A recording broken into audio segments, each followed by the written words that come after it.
नमस्कार दोस्तों, आज मैं आपको सुनाने जा रहा हूँ वे पवित्र कथा जहाँ वीरों की सभा में एकमात्र राम ही शिव धनुष को उठा सके और उसी क्षण तय हो गया माता सीता का जीवन साथी। आइए आरंभ करते हैं शिव धनुष भंग और सीता स्वयंवर की अद्भुत कथा। प्राचीन भारत के जनकपुर की धरती, जिसे मिथिला भी कहा जाता है, अपनी तपोभूमि, विद्यानगरी और दिव्यता के लिए प्रसिद्ध रही है। इसी पवित्र भूमि में राजा जनक का राज था। एक ऐसा राजा जो न केवल पराक्रमी थे बल्कि धर्मपरायण, न्यायप्रिय और महान तपस्वी भी थे। उनका राज्य समृद्धि, शांति और ज्ञान का केंद्र था। शुरुआत होती है उस क्षण से जब खेत की जुताई करते समय राजा जनक को धरती से एक दिव्य बालिका प्राप्त होती है। वह बालिका कोई साधारण नहीं बल्कि स्वयं माता पृथ्वी की देन, देवी लक्ष्मी का अवतार सीता थी। राजा जनक ने उस दिव्य बालिका को पुत्री रूप में स्वीकार किया और उसका नाम रखा सीता, क्योंकि वह सीता हल की नोक से उभरी थी। जनक और सुनयना ने देवी सीता को अत्यंत स्नेह, संस्कार और प्रेम से पाला। समय के साथ वे रूप, गुण, मर्यादा और विनय से परिपूर्ण हुई। जैसे जैसे सीता बड़ी होने लगी, राजा जनक एक बात से चिंतित रहते थे, सीता जैसी अद्वितीय, पवित्र और तेजस्वी कन्या के लिए योग्य पति कैसे प्राप्त होगा। एक दिन वे महर्षि सतानंद के साथ बैठे थे, तभी उन्होंने बताया कि बाल्यावस्था में सीता ने एक बार शिवजी के दिव्य धनुष को सहजता से उठा लिया था। यह असंभव सा कार्य देखकर जनक आश्चर्यचकित रह गए थे। स्वयं वे और उनके पूर्वज भी उस धनुष की ओर देखने तक का साहस नहीं कर पाते थे। देवताओं और दानवों को भयभीत करने वाली उस दिव्य शक्ति को एक बालिका ने ऐसे उठाया मानो वह कोई सामान्य वस्तु। इस घटना ने जनक को सोचने पर मजबूर कर दिया कि सीता का विवाह किसी साधारण पुरुष से नहीं हो सकता। तभी उन्होंने प्रतिज्ञा कर ली, जो वीर शिवजी के धनुष को उठाकर उस पर प्रत्यंचा चढ़ा देगा, वही सीता का पति बनेगा। यह प्रतिज्ञा सुनकर पूरे आर्यव्रत के राजा, क्षत्रिय, वीर और महाबलशाली राजकुमार मिथिला आने लगे, लेकिन भारी भरकम धनुष को हिला तक पाना किसी के बस में नहीं था। इसी समय अयोध्या में महर्षि विश्वामित्र श्री राम और लक्ष्मण को लेकर जनकपुर पहुंचे। उनके आगमन से मिथिला की भूमि पवित्र और धन्य हो उठी। राजा जनक स्वयं विश्वामित्र का स्वागत करने आए, तभी उनकी दृष्टि राम पर पड़ी। उनके मुख की आवा, दिव्यता, सभ्यता और तेज देखकर जनक के मन में अद्भुत शांति उतर गई। विश्वामित्र ने कहा, राजन, ये अयोध्या के राजा दशरथ के पुत्र राम और लक्ष्मण हैं। ये आपकी यज्ञ रक्षा हेतु मेरे साथ आए हैं। जनक अत्यंत प्रसन्न हुए। वे जानते थे कि यज्ञ की सफलता के बाद वे अपने वचन के अनुसार शिव धनुष का प्रदर्शन करने वाले थे। मिथिला में उस समय स्वयंवर की तैयारी जोरों पर थी।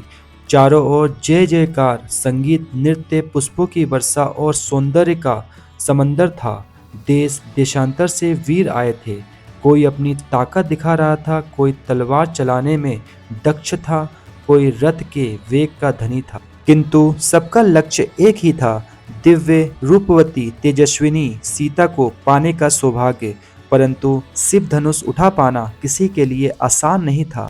मिथिला के पुष्पोद्यान में एक दिन सीता अपने सखियों संग विहार कर रही थी। उसी समय राम और लक्ष्मण भी उद्यान में आए, क्योंकि विश्वामित्र ने उन्हें नगर दर्शन कराया था। जैसे ही सीता की दृष्टि राम पर पड़ी, वे स्थिर रह गई। राम का तेज, उनकी स्वाभाविक विनम्रता, उनकी शांति सीता के हृदय में उतर गई और राम ने भी सीता को देखा। उनकी पवित्रता, सौम्यता और उज्जवल आभा देखकर राम के मन में एक अनजान सी शांति बस गई। दोनों ने एक दूसरे को प्रणाम किया। संसार भर में कई प्रेम कथाएं हैं, लेकिन इतनी दिव्य और पवित्र दृष्टि कहीं नहीं मिलती, जो ना बोले फिर भी सब कुछ कह जाए। मिथिला में आज का दिन अत्यंत विशेष था। राजा जनक की पवित्र भूमि पर माता सीता के स्वयंवर का शुभ अवसर आया था। सूर्योदय होते ही नगर में उत्साह का माहौल फैल गया। गलियां फूलों से सजाई गई, महल दीपों और रंगोली से जगमगा उठे। दूर दूर से आए राजा, राजकुमार और वीर अपने अपने वैभव के साथ सभा में उपस्थित हुए। हर किसी में उत्साह था कि वह इस अद्भुत स्वयंवर का हिस्सा बनेंगे और देवी सीता का वरण करने का अवसर प्राप्त कर पाएंगे। सभागार के मध्य में रखा था भगवान शिव का दिव्य धनुष पिनाक, इतना विशाल, भारी और तेजस्वी कि उसे देखकर ही लोग कांप उठते थे।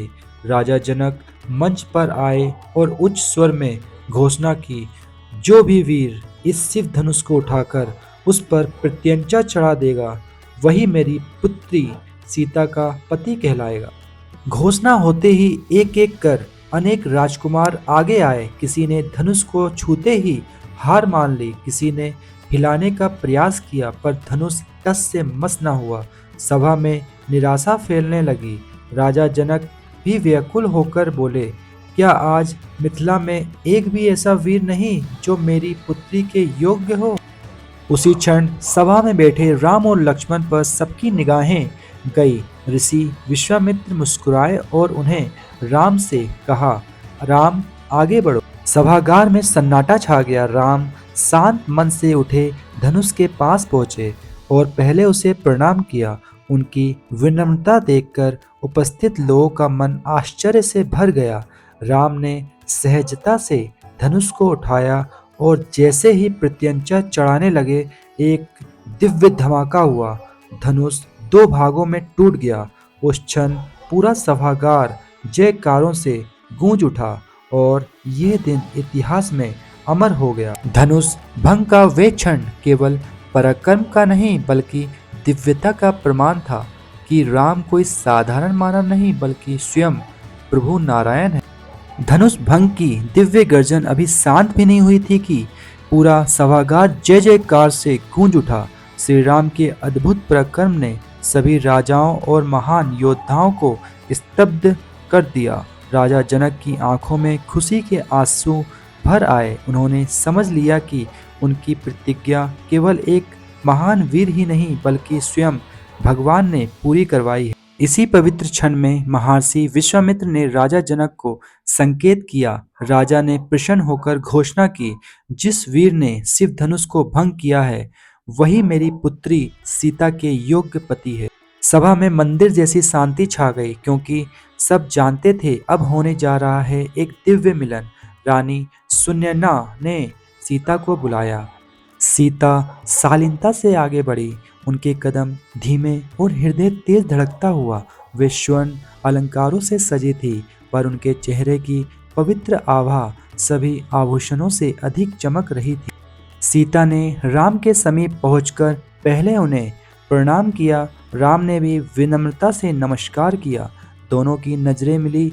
यह नजर मिलना किसी साधारण मानव संबंध का नहीं बल्कि सदियों पुराना दिव्य मिलन का संकेत था। सखियों ने सीता के हाथों में सुंदर पुष्पमालाएं थमाई। सीता ने दोनों हाथों से वर्णमाला उठाया। उनके हाथ हल्के से कांप रहे थे, पर चेहरे पर अद्भुत शांति थी। उन्होंने धीरे धीरे मालाएं राम के गले में डाल दी। उसी क्षण स्वर्ग से पुष्प वृष्टि होने लगी। देवताओं ने घोषणा की, पृथ्वी पर विष्णु और लक्ष्मी का पुनर्मिलन हुआ है। सभा तालियों, शंखनाद और मंत्रों की ध्वनि से गूंज उठी। ये क्षण केवल एक विवाह का नहीं बल्कि दो महान आत्माओं के दिव्य संगम का साक्षी बन गया। शिव धनुष भंग और सीता द्वारा राम को वरमाला पहनाने के बाद जनकपुरी का वातावरण पूर्ण रूप से उत्सव में बदल गया। मानो पूरे नगर में खुशी की एक लहर दौड़ गई हो। जिस क्षण दिव्य पुष्प वृष्टि हुई, उसी पल से जनकपुर के आकाश में शंख, नगाड़े, ढोल आदि की ध्वनि गूंजने लगी। हर दिशा में उल्लास, प्रसन्नता और दिव्यता का संगम दिखाई देने लगा। राजा जनक ने इस पवित्र मिलन को केवल एक विवाह नहीं बल्कि देवताओं के आशीर्वाद से संपन्न महान उत्सव माना। महलों को दीपों, पुष्पमालाओं और रंग बिरंगी ध्वजों से सजाया गया।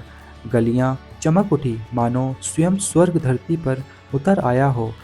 नगरवासियों ने थालियों में दीप जलाए और सबके घर मिठाइयाँ बांटी जाने लगी।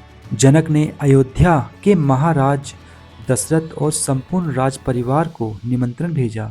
उनके आगमन पर जनकपुर की सड़कों पर भव्य स्वागत हुआ। फूलों की वर्षा, नृत्य करती अप्सरा सी कन्याएं और वेद ध्वनियों से वातावरण पवित्र हो। विवाह स्थल पर सुंदर मंडप बनाया गया था। चारों ओर वेद मंत्रों का उच्चारण हो रहा था। राम सीता के साथ साथ लक्ष्मण, उर्मिला और भरत, मांडवी, शत्रुघ्न, श्रुतकीर्ति का विवाह भी बड़े हर्षोल्लास से संपन्न। हर दृश्य दिव्यता से भरा था, मानो देवताओं ने स्वयं जनकपुरी को स्वर्ग से भी सुंदर बना दिया हो। यह उत्सव केवल विवाह का नहीं, बल्कि दो महान राजवंशों अयोध्या और मिथिला के पवित्र मिलन का उत्सव था। तो दोस्तों, ये थी शिव धनुष भंग और सीता स्वयंवर की दिव्य और प्रेरणादायक कथा। इस कहानी से हमें सीख मिलती है कि सच्ची योग्यता, विनम्रता और धर्म का पालन हमेशा विजय दिलाता है। अगर आपको ये कथा अच्छी लगी हो तो वीडियो को लाइक, शेयर और सब्सक्राइब जरूर करें। आपका सहयोग ही हमें ऐसी और पवित्र कहानियाँ आप तक पहुँचाने की शक्ति देता है। जय श्री राम। हम फिर मिलेंगे एक नई दिव्य कथा के साथ।